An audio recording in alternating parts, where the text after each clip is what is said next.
Today, I want to talk about the drive and the obsession not to fail, to keep going, to not quit, to not stop. A lot of times we get so busy and wrapped up in our lives, we don't think about, I just want to stop, right? How about this? Let me give you a concrete example of what I'm trying to drive at right here. So if you're wanting to work out because you know you need to, you want to stay healthy, right? You've exercised before, you kind of sort of got started, but then you slipped a little bit, you stopped doing it. We've all done it. I've done it myself.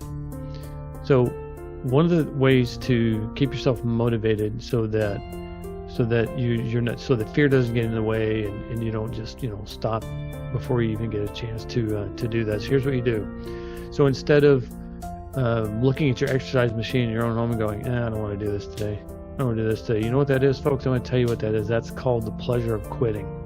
It's called the pleasure of quitting. Don't quit simply because it gives you pleasure to quit. To quit is too easy. We've all done it. I've done it myself. Okay, I know this. So when you have drive and you have motivation and there's something you want to go do, you need to go do it. Okay, you just need to do it. Now, even when you're tired, you should do it. Now, I'm not saying you don't deserve to reward yourself. You work all day. You shouldn't go do that. You shouldn't go do, you know what? Just if you have time in your day and you're willing to make the time, just go do it. Okay?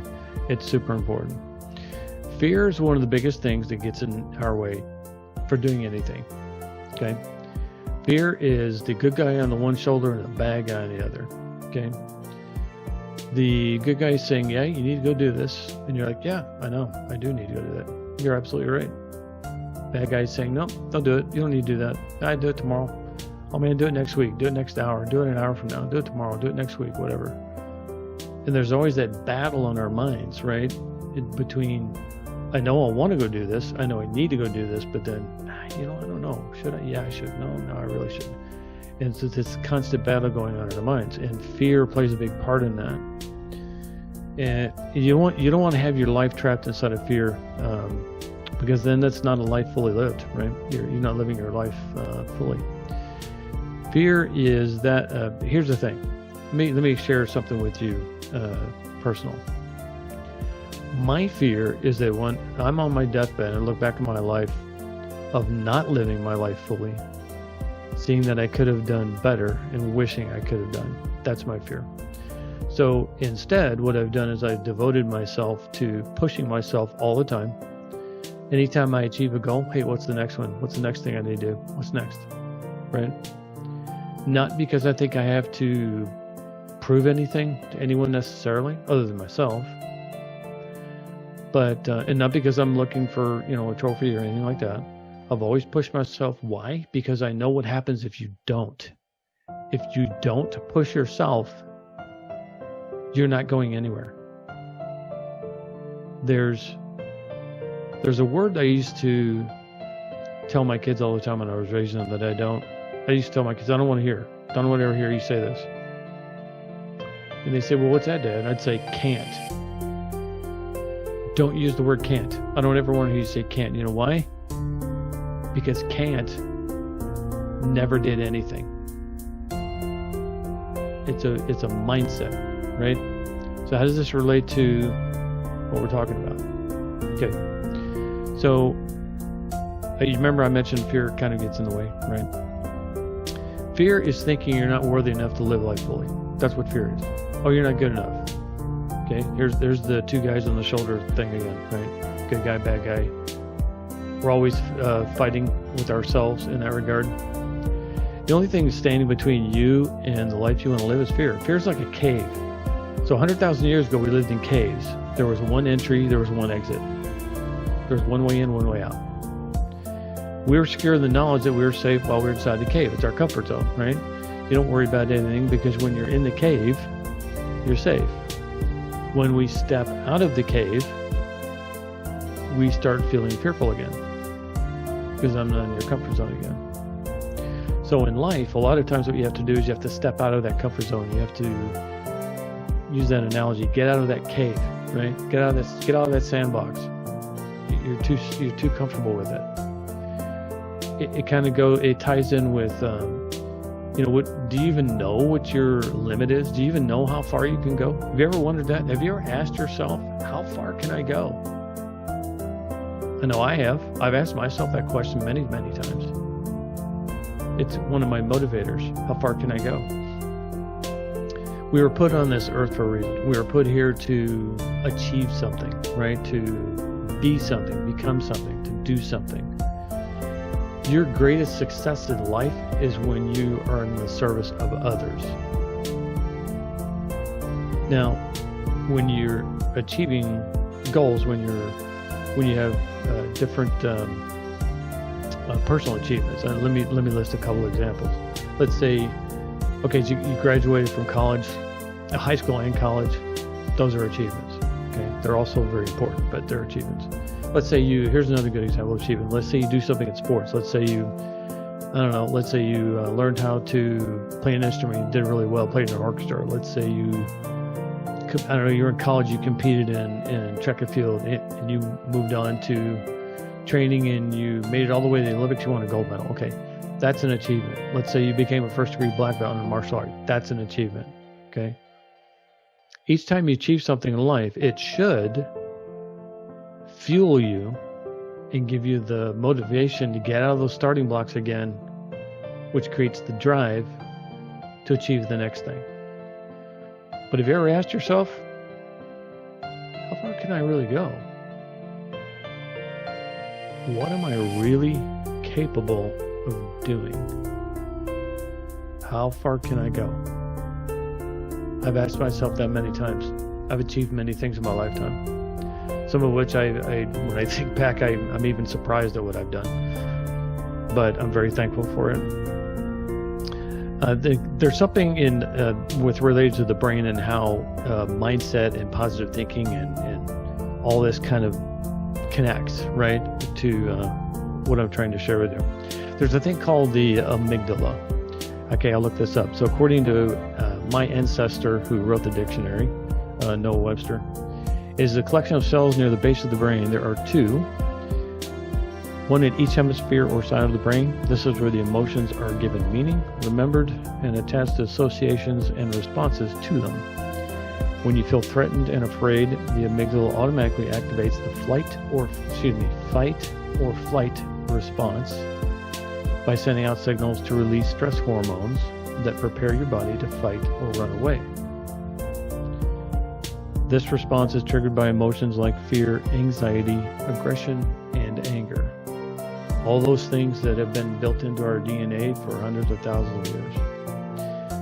So for all of us, a lot of times what we do, and I know I've done this myself, we create what's called a mental cave or comfort zone, okay, that we can stay safe in. The amygdala in your brain isn't smart enough to know that by trying something you've never done before, it won't kill you. It doesn't know that. You know that. So for all of us, for those of you out there who are looking for inspiration and motivation in that regards to like mindset, okay, that's why I call my podcast The Daily Mindset. Not that I'm posting every day, but that you should have a mindset every day. There will never be a better time. The perfect time is now. Your comfort zone is where your dreams live or die. So let me give you an example. If you take up skydiving, what do? You jump out of the plane, right? Anybody ever done that?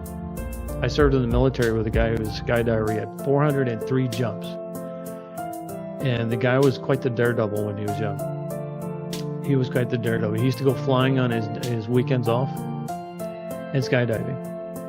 He was even training to eventually do a jump from 30,000 feet using a fighter pilot helmet and oxygen mask, which he did acquire, and he did use on a jump. It was a training jump from about 15,000 feet. There's a photograph of him flying in the air with his stuff on. So it's actually very cool. But you jump out of the plane, and what happens after you jump out of the plane when you skydive? You open your chute, right? But you don't open the chute before you jump out of the plane, right? Okay. So when you go skydiving, you open after you jump out of the plane. You don't open before you jump out of the plane. why am I saying that? Here's the reason why I'm saying that to you. Life is, a lot of times when we try to do things in life, when we try to stay motivated, we need the drive to achieve a goal, that sort of thing. We want to achieve something. Think of it like jumping out of a plane and you have a parachute, okay? You're never going to know whether or not is it going to be a good jump or an okay jump? Am I going to get over the fear of getting out the door? I don't know. I could use a different analogy. How about, here's one for you. This is something we can all relate to. How about when you first learned how to drive a car? You remember how nervous you were? Operating a big vehicle, right? That had lots of power. Like, wow, I'm afraid I might wreck. What happens if I press on the gas pedal too hard? Oops, a little too fast. Well, I got to brake. Boom. I'm not accustomed to controlling how I brake when using the gas pedal, right? We all remember that stuff. It's very awkward. But you're not perfect the first time you drive, right? Of course not. So there's something else to think about here, and that is, and I want you to put some thought into this, okay? This is a piece of advice I want to pass along to anyone who listens to this podcast, and I don't care what age you are. I don't care if you're 16 or if you're 70, okay? You are the average of the 5 people you spend the most time with. I'm going to say that again. You are the average of the 5 people you spend the most time with. Now here's what that means. Am I spending time with people who influence me in a positive way or a negative way? Remember your parents used to say to you when you're growing up, well, don't hang out with Johnny down the street because he gets into trouble and that's going to get you in trouble. Well, that's a lot of truth to it, actually. I don't know, Johnny down the street a good guy? I don't know. Does he do things you don't want to do? And if he does, don't hang out with him. Because the people you hang out with are going to influence you either in a positive way or a negative way, which will result in either something good is going to happen to you or something bad. Good piece of advice, okay? Everything coming into your brain will affect every action you take. You watch and listen to things that are good, good things will come out. You will say good things. You will communicate positively. You will think positively. Good stuff will happen. There's a term that I like to use. I used this term with my kids when I was raising them. It's called GIGO, G-I-G-O, garbage in, garbage out. If garbage goes in, garbage comes out. Pretty simple, right? There are 3 types of chemicals in your brain that affect things in our lives, which will in turn affect whether or not we achieve a goal. They are endorphins, serotonin, and dopamine. Endorphins act like an analgesic, which means they diminish the perception of pain. Sounds good, right? Hey, maybe that'll come in handy when I play sports, right?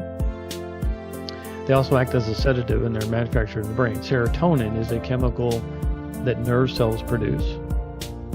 They send signals between your nerve cells. Serotonin is found mostly in the digestive system. It affects your mood, learning, and memory.